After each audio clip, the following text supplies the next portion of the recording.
आज रिया बहुत ज्यादा एक्साइटेड थी क्योंकि आज फाइनली इतनी कोशिशों के बाद वो अपने सपनों के घर में शिफ्ट होने जा रही थी, वो भी वृंदावन सोसाइटी। कितनी रिहायशी और सुंदर सोसाइटी है, ये सब सोच सोच कर ही उसके दिलों दिमाग में मस्ती छाई हुई थी। सारा सामान दोपहर तक नए घर में शिफ्ट हो गया था। रिया अपने पति और 2 बच्चों सोनल और दीप के साथ सामान जमाने में लगी थी। शाम तक सारा सामान जमाने के बाद चारों पूरी तरह से थक गए थे, इसलिए खाना होटल से मंगवा लिया। अब सब मिलकर शांति से खाना खा रहे थे कि अचानक डोर बेल बजी। लगता है कोई आया है, रिया ने कहा। हाँ शायद, मैं देखता हूं, मोहित बोला। मोहित ने जाकर दरवाजा खोला और देखा तो बाहर कोई नहीं था। मोहित को यह अजीब लगा क्योंकि उनके फ्लोर पर सिर्फ 2 ही फ्लैट थे। उनके सामने वाला फ्लैट नंबर 329 खाली था, तो फिर बेल किसने बजाई? मोहित यही सोच रहा था कि रिया ने आवाज लगाई। कौन है मोहित? कोई नहीं कहते हुए मोहित अंदर आ गया। रिया ने फिर पूछा कौन था? पता नहीं यार, बाहर तो कोई नहीं है, मोहित ने कहा। तो फिर डोरबेल किसने बजाई? रिया बोली। अरे होगा कोई, छोड़ो भी, अब खाना खाने दो मुझे, मोहित ने झुंझलाकर कहा। सबने मजे से खाना खाया और फिर दोनों बच्चे सोने चले गए। रिया प्लेट्स उठाकर किचन में बर्तन साफ करने चली गई और मोहित हॉल में बैठकर टीवी देखने लगे। लगभग 10 बज रहे थे कि फिर डोरबेल बजी। रिया चौंकी और किचन से बाहर आई। मोहित ने जाकर देखा तो बाहर फिर कोई नहीं था। मोहित ने गुस्से से दरवाजा बंद किया और अंदर आ गए। कौन था मोहित? रिया ने पूछा। पता नहीं यार, मोहित बोले। तो फिर ये बार बार बेल कौन बजा रहा है? रिया बोली। शायद कॉलोनी के बच्चे होंगे, मोहित ने कहा। बच्चे? और इस वक्त 10:15 बज रहे हैं। मोहित, इस वक्त बच्चे ऐसी मस्ती कैसे कर सकते हैं? और फिर हमारा तो पूरा फ्लोर खाली है। जरूर कुछ गड़बड़ है, रिया ने सीरियस होते हुए कहा। अरे कुछ नहीं है रिया, बच्चे ही होंगे, नीचे या ऊपर के फ्लैट के बेल बजा के भाग जाते होंगे। हम नए नए शिफ्ट हुए हैं ना, सो हमें परेशान करने के लिए कर रहे होंगे। तुम टेंशन मत लो डियर, मैं कल सेक्रेटरी से बात कर लूंगा इस बारे में। अब चलो सो जाते हैं, रात बहुत हो गई है, कहते हुए मोहित अपने बेडरूम की तरफ बढ़ा। रिया का मन अब भी ये बात मानने को राजी नहीं था, पर आखिर वो उस टाइम कर भी क्या सकती थी, इसलिए चुपचाप जाकर सो गई। आधी रात करीब 12 बजे अचानक किचन से बर्तन गिरने की आवाजें आने लगी, जिससे चौंक कर रिया हड़बड़ाकर उठ गई और घबराकर मोहित को उठाने लगी। मोहित, मोहित, मोहित, क्या हुआ रिया? क्यों चिल्ला रही हो यार? मोहित, सुनो ना, किचन से कैसी आवाजें आ रही हैं? आवाजें? मुझे तो कोई आवाज नहीं आ रही है, तुमने जरूर कोई डरावना सपना देखा हो। नहीं मोहित, आई स्वे, मैंने कोई सपना नहीं देखा यार, सीरियसली प्लीज मेरा यकीन करो, किचन से बर्तन गिरने की आवाजें आ रही थी। व्हाट्स रॉन्ग विद यू रिया? चलो मेरे साथ और बताओ मुझे कहां है आवाजें? मोहित झुंझलाते हुए रिया का हाथ पकड़कर किचन में ले आया। जैसे ही वे दोनों किचन में आए, उनके होश ही उड़ गए। पूरा का पूरा किचन बिखरा पड़ा था। क्रॉकरी सेट्स जमीन पर टूटे पड़े, कांच के ग्लास, चीनी मिट्टी के महंगे कप प्लेट्स सब टूट चुका था। यह देखकर रिया लगभग रोते हुए बोली, मैंने कहा था ना मोहित, किचन में कोई है। मोहित को अपनी गलती का एहसास हो गया और उसने रिया को संभालते हुए कहा, आई एम सॉरी। रिया, पर आखिर ये कर कौन रहा है? कोई चोर तो नहीं घुस आया है फ्लैट में? जरा देखो, कुछ चोरी तो नहीं हो गया? रिया और मोहित पूरा घर चेक कर लिया, सब सही था, कोई चोरी नहीं हुई थी। मोहित, सब ठीक है, कुछ चोरी नहीं हुआ है, और वैसे भी कोई चोर भला बर्तन गिराकर हमें क्यों उठाएगा?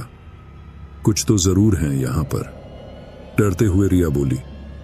आखिर क्या हो सकता है यार, कुछ समझ ही नहीं आ रहा। दोनों अभी ये बात ही कर रहे थे कि फिर से डोरबेल बजी। रिया और मोहित फिर चौंके, घड़ी में देखा तो रात के 1:45 बज रहे थे। इस वक्त कौन हो सकता है? मोहित बोला। अब फिर से बच्चे तो नहीं है सकते मोहित, मैंने तुम्हें पहले ही कहा था, रिया ने हाँफते हुए कहा। तुम ठीक कह रही हो यार, यहां जरूर कुछ न कुछ है, बट क्या ये समझ नहीं आ रहा है? डोरबेल लगातार बजे जा रही थी। दोनों बच्चे भी इतनी आवाज से उठकर हॉल में आ गए थे। क्या हुआ मम्मी पापा, बाहर कौन है? कोई नहीं है बेटा, आप दोनों क्यों उठ गए? इतनी आवाज आ रही है। मम्मी हम क्या करें? आप दरवाजा क्यों नहीं खोल रहे हो? बाहर कौन है? सोनल बोली। कोई नहीं है बेटा, मैं अभी देखता हूं। नहीं मोहित, तुम दरवाजा नहीं खोलोगे, रिया चीख कर बोली। रिया क्या कर रही हो? तुम बच्चों को डरा दोगी। आई एम सॉरी बट तुम दरवाजा नहीं खोलोगे। ओके, बट इस आवाज में हम सोएंगे कैसे? इतना सब होने के बाद भी तुम सोने की बात कर रहे हो, तुम्हें नींद कैसे आएगी मोहित? इतना सब क्या हुआ है मम्मी? कुछ नहीं बेटा, आप आओ मेरे साथ, मैं सुलाती हूं आपको। लेकिन मम्मी ये आवाज। कुछ नहीं है बेटा, वो डोरबेल खराब हो गई हैं, इसलिए बजे जा रही हैं। तुम दोनों ये रुई अपने कानों में डालो और सो जाओ, नींद आ जाएगी और आवाज भी परेशान नहीं करेगी। रिया ने बहलाकर बच्चों को तो सुला दिया, पर वो और मोहित पूरी तरह से खौफजदा हो चुके थे। डोरबेल अब भी बज रही थी। धीरे धीरे कोशिश करते हुए वे दोनों दरवाजे तक पहुंचे। रिया ने मोहित को पकड़ रखा था। मोहित ने हिम्मत करके डोर ग्लास से बाहर झांका। बाहर का नजारा देखकर उसके होश उड़ गए। बाहर कोई भी नहीं था, पर डोरबेल लगातार रुक रुक कर बजे जा रही थी, जैसे कोई बेल बजाकर दरवाजा खुलने का इंतजार कर रहा हो। मगर बाहर तो कोई भी नहीं था। रिया ने इशारे से पूछा, कौन है? तो मोहित ने न में गर्दन हिलाकर इशारा किया कि बाहर कोई नहीं है। अब तो रिया और मोहित दोनों ही डर के मारे कांप रहे थे। उनकी हालत पतली हो गई थी। जैसे तैसे एक दूसरे को संभालते हुए दोनों सोफे तक आ गए। रिया तो लगभग मारे डर के रो रही थी और मोहित उसे और अपने आप को संभालने की कोशिश कर रहा था। रिया प्लीज संभालो, खुद को ऐसे रोने से कुछ नहीं होगा, हिम्मत से काम लो। कैसे हिम्मत से काम लूं? मैं मोहित, तुम जानते हो हम कितनी बड़ी मुसीबत में फंस चुके हैं यार। हमने अपनी सारी सेविंग्स ये घर खरीदने में लगा दी, अब हम कहां जाएंगे? सब खत्म हो गया। रोते हुए रिया बोली, हैव पेशेंस रिया, सुबह होने दो, कुछ ना कुछ सॉल्यूशन जरूर होगा इस प्रॉब्लम का। मोहित और रिया ने इसी तरह डरते हुए पूरी रात गुजारी। सुबह होते ही दोनों बच्चों को स्कूल छोड़ने के बाद मोहित और रिया अपने नीचे वाले फ्लोर में शर्मा जी के घर गए। शर्मा जी सोसाइटी के सेक्रेटरी भी थे। उन्होंने रिया और मोहित की अच्छी आवभगत की। दोनों को चाय नाश्ता करवाने के बाद वे बोले, क्या बात है मोहित जी, कुछ परेशानी है क्या? आप और भाभी जी दोनों परेशान दिख रहे हैं। ये सुनकर मोहित और रिया ने एक दूसरे को देखा और फिर हिम्मत करके मोहित ने बीती रात की सारी बात शर्मा जी और उनकी वाइफ को बताई। फिर मोहित आगे बोला, पता नहीं आप क्या सोच रहे होंगे शर्मा जी, बट ये सब सच है। हम दोनों ने सारी रात डर से निकली है। डोंट वरी मोहित जी, हमें आप पर विश्वास है। बस हम इस बात से शॉक्ड हैं कि आखिर आपके फ्लैट में ये सब क्यों हुआ। मतलब क्या है आपका? रिया बोली, दरअसल बात यह है भाभी जी कि आपके फ्लैट के सामने जो फ्लैट है, फ्लैट नंबर 329 जी हैं, वो एक हॉन्टेड फ्लैट है। शर्मा जी ने कहा। ये आप क्या कह रहे हैं? रिया ने कहा। जी मैं बिल्कुल सच कह रहा हूं रिया जी, पूरी सोसाइटी उस फ्लैट की असलियत से परिचित है। यही तो कारण है जिसकी वजह से 5th फ्लोर खाली पड़ा है। आप लोगों को इसलिए तो वो सामने वाला फ्लैट इतनी सस्ती रेट में मिल गया, वरना आपको तो पता है ये सोसाइटी कितनी महंगी है। लेकिन शर्मा जी, आखिर फ्लैट नंबर 329 का सीक्रेट क्या है? प्लीज बताइए ना, मोहित बोला। दरअसल मोहित जी 2 साल पहले उस फ्लैट में एक ही परिवार के 3 लोगों की मौत हो गई थी। शक्की पति ने अपनी पत्नी और बेटे की हत्या करके खुद सुसाइड कर लिया था। तब से वे तीनों रूहें उस फ्लैट और 5th फ्लोर में भटकती रहती हैं। अब आपकी बातों से लगता है कि उन आत्माओं ने अपने फ्लैट और फ्लोर के साथ साथ आपके फ्लैट मतलब पूरे 5th फ्लोर को ही कब्जे में कर लिया है। हे भगवान, अब हम कहां जाए? रिया सुबकते हुए बोली। धीरज रखो रिया, मोहित बोला। शर्मा जी, क्या इस प्रॉब्लम का कोई सॉल्यूशन है? सॉल्यूशन का तो पता नहीं, पर मैं एक तांत्रिक को जानता हूं, शायद वो आपकी कुछ मदद कर दे। हाँ प्लीज, हमें मिलवा दीजिए उनसे। हाँ, मैं उन्हें अभी कॉल करता हूं। शर्मा जी ने बाबा को फोन लगाया और सारी बात बताई, पर बाबा उस समय शहर से बाहर गए हुए थे, इसीलिए उनकी मदद को नहीं आ पाए। मोहित और रिया अब सारा सच जान गए थे, पर अचानक घर छोड़कर चले जाना उनके बस में नहीं था। दोनों मन महसूस कर वापस घर लौट आए। फ्लोर पर आते ही दोनों की धड़कनें तेज हो गईं।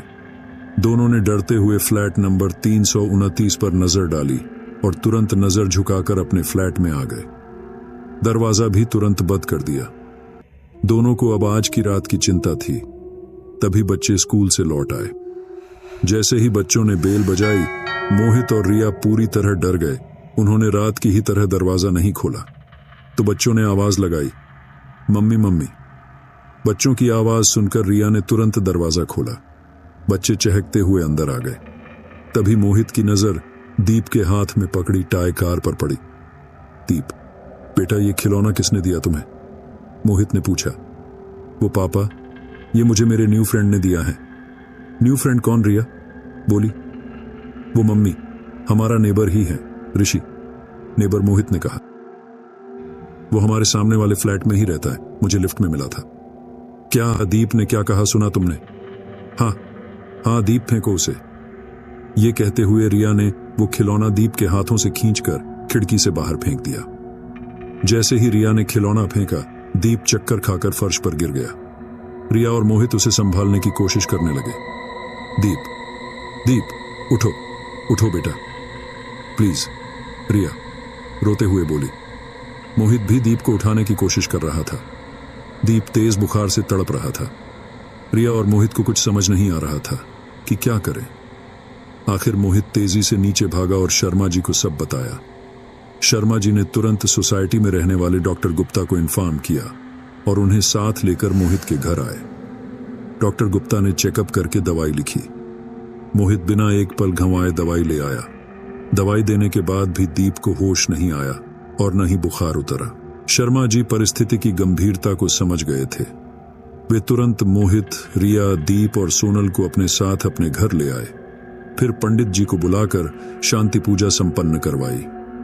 उनके फ्लैट के बाहर पंचधातु का यंत्र लगा हुआ था, जिसके अंदर कोई बुरी शक्ति प्रवेश नहीं कर सकती थी। बस इसी कारण अब वे सभी सुरक्षित थे। दीप का बुखार भी अब कम होने लगा था, उसे होश आ गया था। शर्मा जी ने सभी को रात अपने घर में बिताने की सलाह दी, जिससे रिया और मोहित की जान में जान आई, क्योंकि उनके अपने घर में तो वे रात में स्टे कर नहीं सकते थे। आखिरकार रात हुई और रात होते ही 5th फ्लोर पर चीख पुकार मच गई। तीनों अतृप्त आत्माएं क्रोधित हो गई थीं।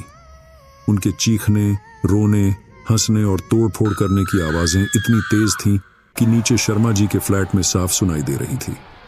सब के सब डरे सहमे हुए थे। पंडित जी निरंतर हवन कर रहे थे, जिससे वे आत्माएं और ज्यादा गुस्से से तड़प रही थीं। ऋषि की आत्मा बार बार दीप को बुला रही थी। दीप, दीप, कहाँ हो दीप? आओ आओ दीप। और फिर शर्मा जी के फ्लैट के बाहर वो टाई कार चलने की आवाज आने लगी। सभी पूरी तरह से डर के मारे कांपने लगे। सोनल और दीप मारे डर के रोने लगे। मोहित और रिया ने उन्हें संभाला, पर खुद को संभालना उनके लिए मुश्किल हो रहा था। बाहर से कभी पायल की आवाज आती तो कभी किसी औरत के रोने की, कभी एक आदमी की भारी भरकम आवाज आती और सब कुछ शांत हो जाता। कभी वो आदमी अपने बीवी बच्चे को जोर जोर से पीटता और औरत और बच्चे की रोने, चीखने की आवाजें रात के सूने वातावरण में गूंज उठती। खैर, जैसे तैसे वो रात गुजरी। अगली सुबह होते ही मोहित ने मजदूर बुलवाकर फ्लैट खाली करवा दिया। घर का लगभग आधे से ज्यादा सामान टूट फूट चुका था। TV, mobile, dressing table, mixer grinder, सब कुछ भूतों के बीती रात हुए तांडव की बलि चढ़ चुका था। रिया, सोनल और दीप तो ऊपर ही नहीं गए थे। उन्हें तो मोहित ने सीधे अपने फ्रेंड के फ्लैट पर भेज दिया था, जिसे मोहित ने इमरजेंसी में तुरंत रेंट पर लिया था। मोहित और रिया ने फिर कभी मुड़कर वृंदावन सोसाइटी की तरफ नहीं देखा। आज भी उनका फ्लैट खाली पड़ा है। वे अब झूठ बोलकर धोखे से किसी को मुसीबत में नहीं डालना चाहते। लेकिन उनका अपने घर का सपना अपना घर होते हुए भी अधूरा रह गया।